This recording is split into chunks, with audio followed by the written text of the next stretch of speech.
people without a sovereign state. Think of the Kurds, the Uyghurs, the Basques, and till 1948 the Jews. But what about the Romani people, colloquially called the Gypsies? Why was there never a Roma state?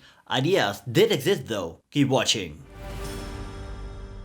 Real quick people, I have a new YouTube channel. Consider it a second channel. And that is Actual History, the channel where today's headlines meet the lessons of the past. On this channel, we take current events as our starting point, then rewind the clock to uncover the events, decisions, and forces that shape today's reality. See the link in the pinned comment, go over there and subscribe. Estimates of the global Romani population vary widely, usually between 6 and 15 million, though some claims go as high as 70 million. Getting an accurate number is difficult. Some governments only count nomadic Roma, others distort or downplay the figures, and some even deny that Roma live in their countries at all. The largest population is in Europe, with 8 to 10 million Roma, 4/5 of them in Eastern Europe and the former Soviet Union. Often people speak about the Roma and the Sinti. The main difference is that Sinti are a specific ethnic minority group of Romani people, primarily found in Western and Central Europe, while Roma is a broader term often used to refer to all Romani people. Sinti settled in areas like Germany and France centuries ago, developing distinct dialects and cultures, whereas the term Roma often refers to groups that settled in Eastern and Southeastern Europe. In many countries, they have little to no official recognition or legal rights. Some activists dreamed of creating an independent Roma homeland, often called Romanistan, as a unifying center for Romani people. The Romani flag, recognized internationally, has 2 horizontal stripes, blue on top, green on the bottom, with a red spoked wheel in the center. The word Gypsy comes from a mistaken belief in the Middle Ages that the Romani people, who actually originated from northern India, came from Egypt. In English, the term derives from Egyptian, and similar terms exist in Spanish and French, all ultimately tracing back to the Greek word for Egyptian. This term is considered derogatory by many in the Romani community. Romani legends trace their origins to Sindh, a province in what is now southeastern Pakistan. Some small groups may have appeared in the Middle East as early as 600 to 500 BCE, but the main migration began after the Muslim conquest of Sindh in 711-12 CE, when refugees fled westward. They gradually formed the 3 major Roma divisions. From the 14th century onward, Romani people entered Eastern Europe from Asia Minor. Some became farmers or tradesmen, while others were forced to keep moving. Blacksmithing and metalwork became key occupations, offering useful services to settled communities. Some groups reached southern Europe through North Africa, which is why they came to be called Egyptians, later shortened to Gypsies. The Ottoman conquest of southeastern Europe pushed many Roma westward. Others fled from enslavement under feudal lords. By the mid-15th century, most European countries had passed harsh anti-Roman laws, some allowing enslavement or even execution. Religious myths linking the Roma to the crucifixion fueled persecution, expulsion, and violence. In the 16th and 17th centuries, Roma prisoners were forcefully sent to the Americas, sometimes as slaves, I read. In contrast, Roma in the Middle East and North Africa, where nomadic life was more common, generally faced less hostility.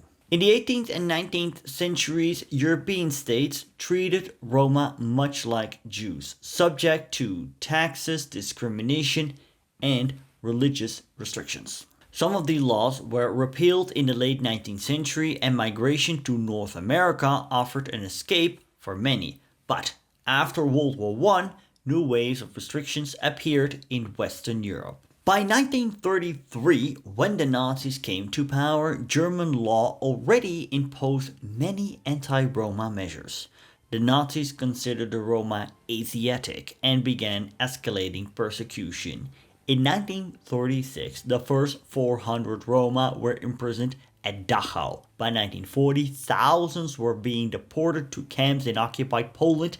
In 1942, Himmler ordered the deportation of German Roma to Auschwitz. Nazi allies such as Italy, Vichy France, Romania, Slovakia, and Croatia issued similar decrees. The Nazi persecution of the Romani people is named the Porajmos. I read numbers of casualties ranging from 250,000 to 2 million.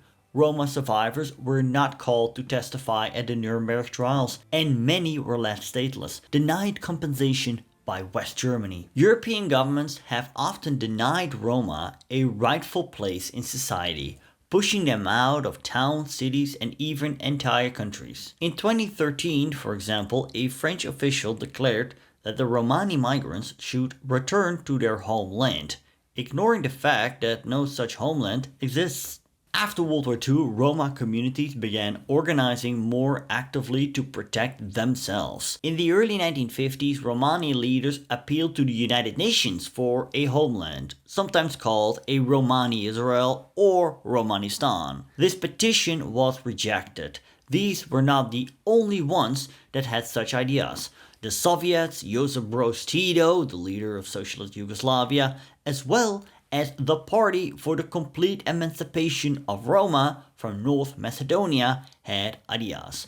But these never materialized. In the early Soviet Union, the government experimented with policies that aimed to integrate Roma as equal citizens. During the 1930s, Soviet officials and many Roma themselves proposed creating a Soviet homeland for Roma, sometimes imagined as a Gypsy autonomous Soviet Socialist Republic.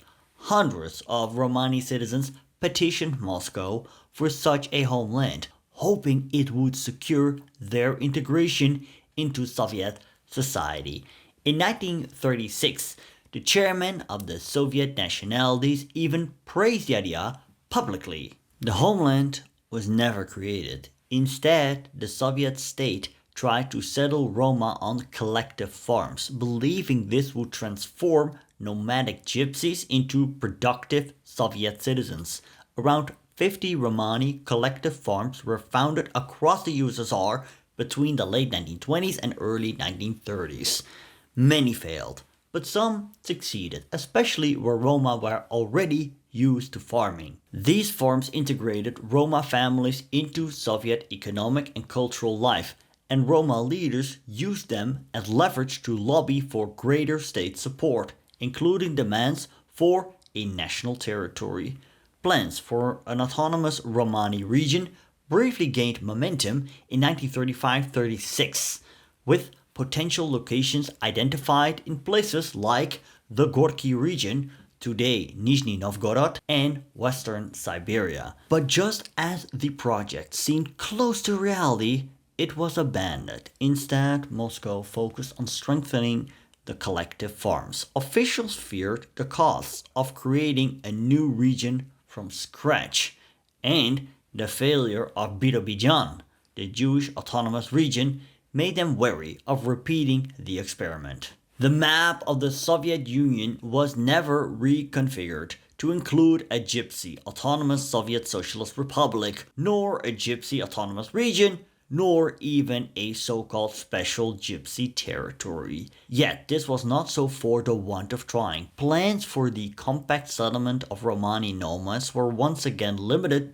to the borders of individual kolkhozes, collective farms, that were to remain as geographically scattered as the overall Romani population. Ultimately, Soviet leaders decided that Roma did not need a separate homeland. In their view, Roma already had one, the Soviet Union itself. The USSR nationality policy summed up in the phrase national in form, socialist in content, gave ethnic minorities like the Roma schools, theaters, and newspapers in their own language, but infused with socialist values.